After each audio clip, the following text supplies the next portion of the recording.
Welcome back to the Mountain Morning Show, everybody. We're kind of have a female-centered show this morning, which is so awesome because, again, Sunday is Women's International Day to celebrate, women who are pioneers and trailblazers. And I'm excited to be joined on the couch by ultra runner Jax Mariash because it's amazing the physical, just intensity she puts herself through. Something I would never, ever want to think of. And I'm just excited to talk to Jax about, what goes through her mind on why she wants to run like 357 miles in 6 weeks or whatever.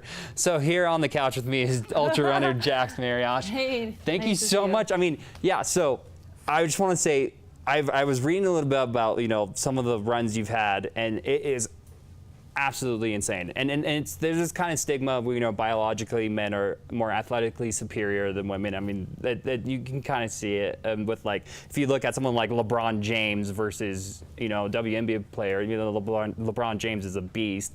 You, however, could show up everybody in Park City with your running ability. Why did you want to become an ultra runner of all things? I think ever since I was a little girl, I wanted to inspire the masses to get outside. Yeah. And so at a young age, I wanted to do really crazy things to just kind of turn people's heads and make them get inspired. So right now I'm doing a project where I'm doing 3 100-mile races within 7 weeks. That's insane. So Leadville 100 was the first one. Okay. And then I'm flying to France on Sunday to do Ultra Trail Mont Blanc, which starts on August 31st, and it's a 105-mile race circumnavigating around Mont Blanc. And then 3 weeks later, I'm doing a self-supported stage race, which is my specialty, which is 172 miles with everything on your back that goes north rim of the Grand Canyon to Escalante staircase. And that's insane. I don't know how I'm gonna do it, but I'm recovering really quickly. So I feel like I could probably run today, and it's been almost 3 days, so.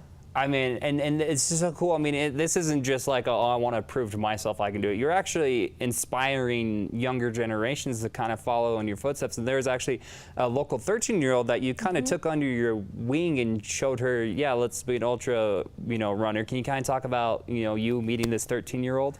Yeah, so that's been actually a really special project for me. Hannah Letzker is her name, and she's 13. She's a Park City resident, and we took her through the Twisted Fork 64K this year, and so she's now the youngest female ultra runner in the world. That's so cool. So that was 42 miles, and then she actually just did Mid-Mountain Marathon, which was her longest distance last year, and she did it while I was running Leadville, and she had almost an hour personal best over last year. And she's only 13, and I'm 26, and I get on the elliptical for 30 minutes, and I'm like, no more, I'm done. Like, we're calling it, we're shutting it down. I'm gonna have to get taken to the hospital. It's so cool that, like, just she's a crusher. Yeah, no. And it's super fun for me. Like, that's been a big project this year, is as I start to do less but more crazy races. I really want to inspire the next generation, and Hannah is like a version of me when I was younger, and so it's really cool to see how she's inspiring her generation and I mean folks twice her age. Was there anybody that you looked up to when you were her age? Because you're kind of, I mean, I've never really heard of ultra running before in the limelight, and you're kind of showing that for not only women but just in general. So it's so cool that you're able to have this be the guiding light for this 13-year-old. Was there anyone when you were that age that you could look up to? It's kind of interesting because ultra running came later in my running career. Okay. So I started running when I was 5, but I did 5Ks in track and field. So Michael Johnson, actually, I don't know if you remember him. Oh, yeah. Sprinter. He was my hero. Okay. And he was just super fast. And then I really liked his positive mindset. And so he was a really big icon for me. And then my imaginary hero is Wonder Woman. And so you are that's kind of self-titled Wonder Woman, which I think is 100% accurate. Yeah, that's kind of become my brand as Wonder Woman Jax, and can't stop, won't stop because of all the crazy stuff I do. No, and crazy is kind of a light word because well, and it's not like, oh, you're crazy. It's like it's crazy. Yeah, no, you're crazy, and it's but it's something that I could never ever do, or I could not put myself in your shoes or even think about what you do. And so like just, you know, reading a little bit like synopsis on you, and it was like, this is absolutely amazing. Like, and to think you're kind of in our backyard in Park City and you're local is like, that's so cool. Can we kind of talk about, you know, as I was saying earlier, I get 30 minutes on the elliptical and I'm bored. How do you run like 60 miles and not get bored? It's interesting. I think your mind just goes to a different place. Like, I think I've been running for so long that it's a meditation for me, and I kind of zone out. But it's really interesting in a 100-mile race, which was, you know, Leadville. Oh, just the 100 miles. Your mind gets a little busy. Yeah. I mean, you're dealing with technical trails at points, and you're dealing with a lot of physical symptoms. I had an extremely hard time for the first 40 miles, and my mind was starting to go down into the dumps. And then I turned it around, and then my friend Meredith helped pace me starting at mile 50 to 78, and we picked off 132 people. And so we really turned stuff around. So you're busy, you know, but if it's just like a leisurely day and you're out in the middle of nowhere running by yourself, it's interesting. I mean, sometimes I listen to music, but other times I process life, and other times I just like check out. Yeah. And you're just going and you kind of just go on nature. autopilot. Yeah. So you brought in some bling. Oh yeah. This is not mine, unfortunately. If this was mine, You didn't finish 100?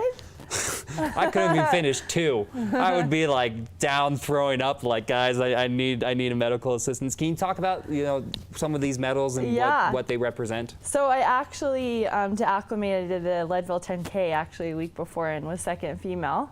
So I think I have that on, and then first in my age, so that's this guy. And then this is actually my under 25 hours for Leadville. So I told my friend Mike I would wear this for like one day because it's obnoxious.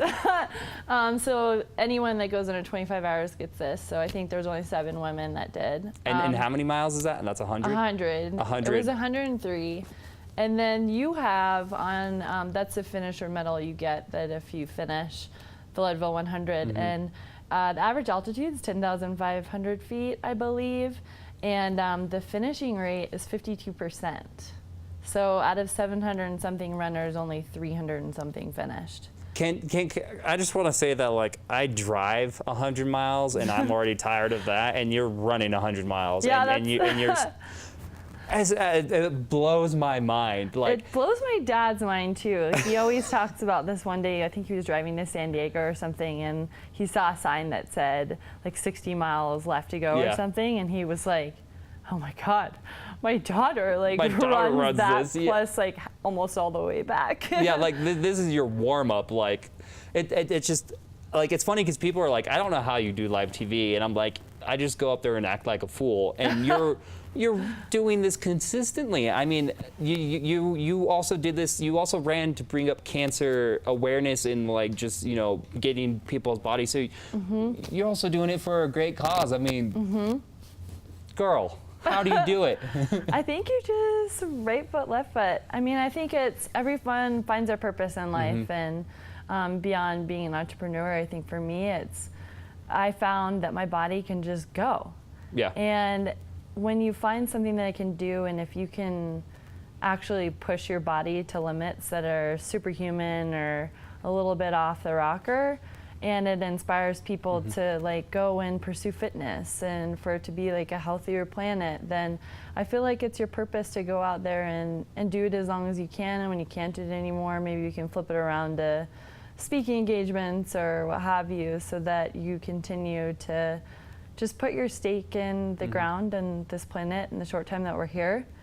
And so I think for me, I don't know why my body can do it, and I don't know how my mind checks out in like the most extreme conditions and can race across deserts with everything on my back and do totally psycho things. But I love that I can turn it into something that's an inspirational vehicle for others. Seriously, no, it's absolutely amazing and 10 kinds of awesome what you're doing. What's coming up for you in the future?